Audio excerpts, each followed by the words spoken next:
नमस्कार दोस्तों, उमेश की क्लास में आपका स्वागत है। आज मैं आपके लिए गणित के बहुत ही इंपॉर्टेंट क्वेश्चन लेकर के आया हूं। वीडियो को पूरा देखिएगा। चलिए स्टार्ट करते हैं। पहला सवाल है, दो संख्याओं का योग 20 तथा अंतर 2 है, तो उनके वर्गों का योग क्या होगा? वर्गों का योग, दो संख्याओं का योग है 20। याद रखना, आपको इसमें दो संख्याएं अलग अलग पता करनी होती हैं, एक छोटी संख्या और एक बड़ी संख्या। तो छोटी संख्या बड़ी संख्या कैसे पता करते हैं? आपके पास जो योग दिया गया है उस योग को लिखिए।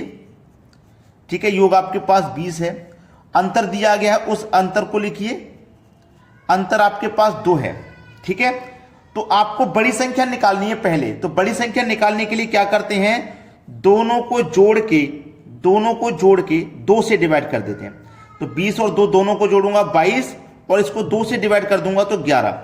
ये मेरे पास बड़ी संख्या है। और एक निकालेंगे छोटी संख्या। तो छोटी संख्या कैसे निकालते हैं? जो योग है उसे लिखेंगे और जो अंतर है उसे लिखेंगे।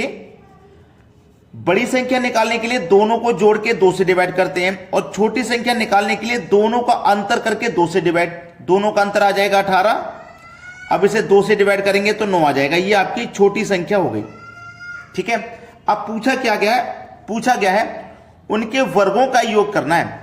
तो बड़ी संख्या का भी वर्ग कर दो, बड़ी संख्या 11, इसका वर्ग कर दो। छोटी संख्या का भी वर्ग कर दो और फिर योग कर दो। तो 11 का वर्ग आपने किया तो 121, 9 का वर्ग किया तो 81, और दोनों का योग पूछा है तो दोनों को जोड़ देना। 121 और 81 को जब आप जोड़ेंगे तो ये हो जाएगा 202। किस ऑप्शन में दिया गया है? सी ऑप्शन में। ये प्रश्न का बिल्कुल सही जवाब है और आपको अच्छे से समझ में आ गया होगा। अब देखते हैं अगला सवाल। प्रश्न है, यदि 3 क्रमांगत संख्याओं का योग 15 है तो उन संख्या का गुणनफल कितना होगा? 3 क्रमांगत संख्याओं का योग है 15। योग कितना है? 15 है। कितनी संख्याओं का? 3 संख्याओं को 3 से डिवाइड कर दो। 3 पंजे 15, 5 बार में कटा। कितनी संख्या आपके पास? 3।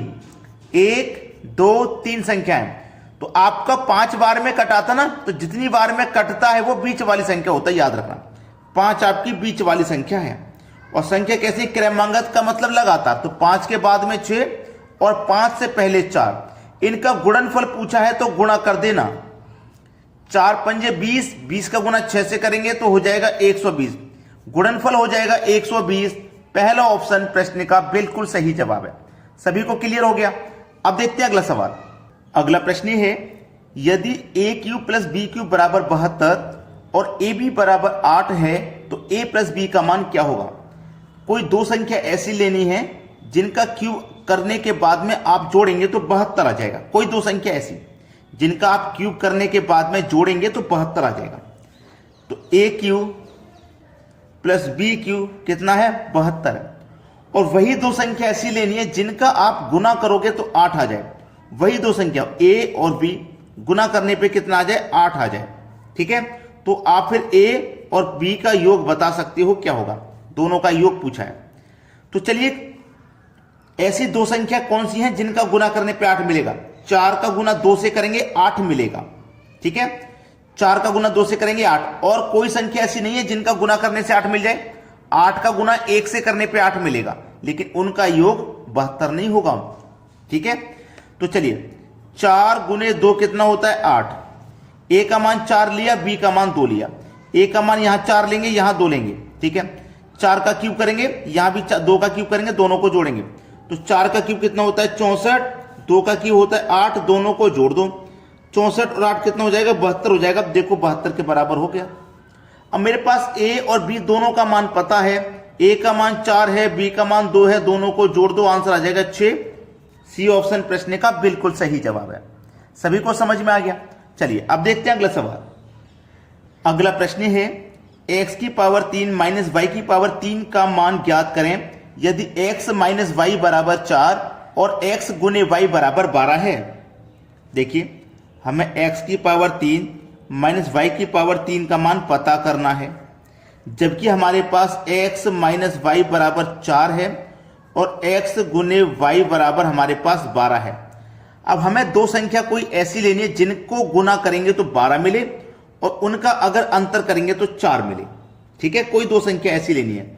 अगर मैं 6 का गुना 2 से करूंगा तो 12, और 6 में से माइनस करूंगा 2 तो 4 मिलेगा। देखो, 6 गुने 2 12 होता है और 6 में से माइनस करूंगा 2 तो 4 होता है। तो दोनों कंडीशन जब सेटिस्फाई हो गई तो वही कंडीशन यहाँ पे भी सेटिस्फाई हो जाएगी। x का मान मेरा कितना है 6, तो मैं 6 का क्यूब करूंगा 216, y का मान 2 का क्यूब करूंगा 8 और दोनों का फिर अंतर कर देना है, अंतर का साइन है।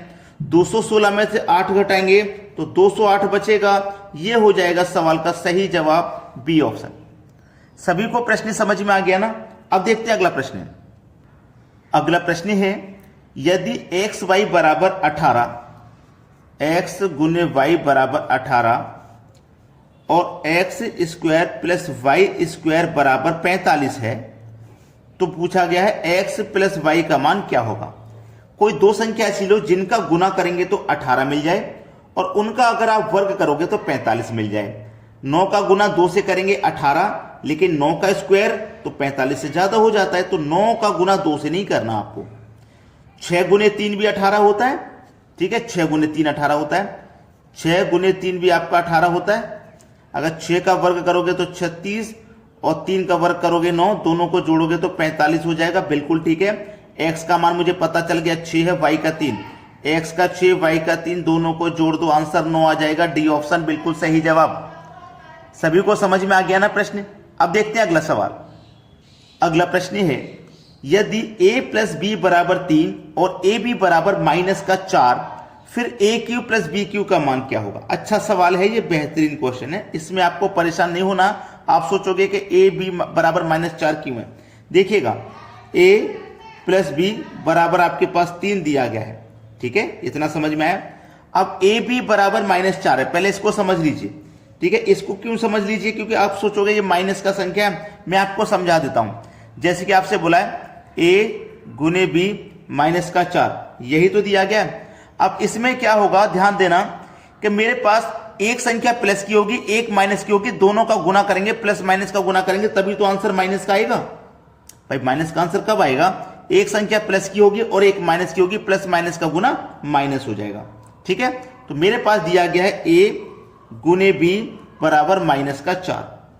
पूछा गया है ए क्यू प्लस बी क्यू बराबर क्या, इसका मान हमें बताना है क्या होगा। सिंपल है, कोई दो संख्या ऐसी लीजिए जिनको जोड़ने से 3 बन जाए, तो 2 और 1 3 बन जाएगा भाई, ठीक है। 2 और 1 3 ही बनेगा, ये बात आप अच्छे से जानते हो, 2 और 1 3 ही बनेगा, ठीक है। अब लेकिन कंफर्म यहां पर करना का भाई मैं कौन सी दो संख्या ऐसी लूं जिनका गुना करने पे -4 बन जाए मेरा, तो इसको ही पहले सरल कर लीजिए, इसको ही सरल कर लीजिए पहले। चलिए मैं आप समझा देता हूं आपको।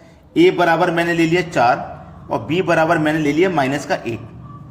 तो देखिए ये 4 है, ये 1 है, तो 4 का गुना 1 से करूंगा 4 ही हो जाएगा। a का मान मैंने 4 लिया, b का मान 1 लिया, 4 1 कम 4 हो गया, माइनस का 1 है तो माइनस का गुना करने से 4 हो गया। इतना समझ में आ गया ना। तो चलिए 4 प्लस, अब प्लस का है ना, ये -1 से गुना करूंगा तभी तो माइनस हो जाएगा, तो 4 माइनस प्लस का गुना माइनस, ठीक है 1, तो 4 में से 1 को घटा दूंगा मैं 3 हो जाएगा। 4 में से मैं 1 को घटा दूंगा, कितना हो जाएगा 3 हो जाएगा।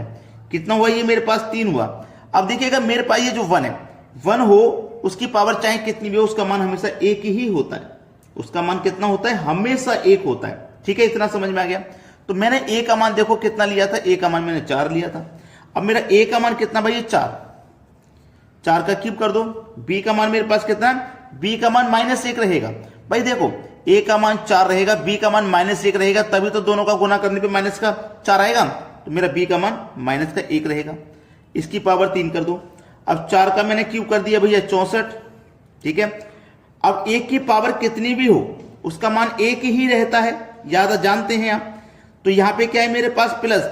अब याद रखना जैसे माइनस का है उसकी पावर 3 है, या माइनस का बना उसकी पावर 4 है, तो दोनों में फर्क होता है, दोनों में फर्क होता है। अगर पावर विषम है या पावर सम है, पावर सम है तो प्लस का 1 आएगा, और पावर अगर विषम है तो माइनस का 1 आएगा। तो यहां पावर विषम है तो माइनस का 1 आ जाएगा।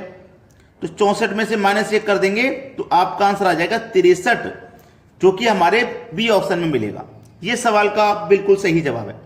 क्लियर होगी सभी को बात। अब ये मेरा कितना था, 4 था, b का मान -1 था, 4 में से 1 घटा दूंगा तो मेरा 3 के बराबर ही तो आएगा। समझ में आया ना। तो वही कंडीशन है, आप बस समझना सवाल को। तो आपने लाइक नहीं किया वीडियो को तो लाइक जरूर कर देना, ठीक है दोस्तों। धन्यवाद।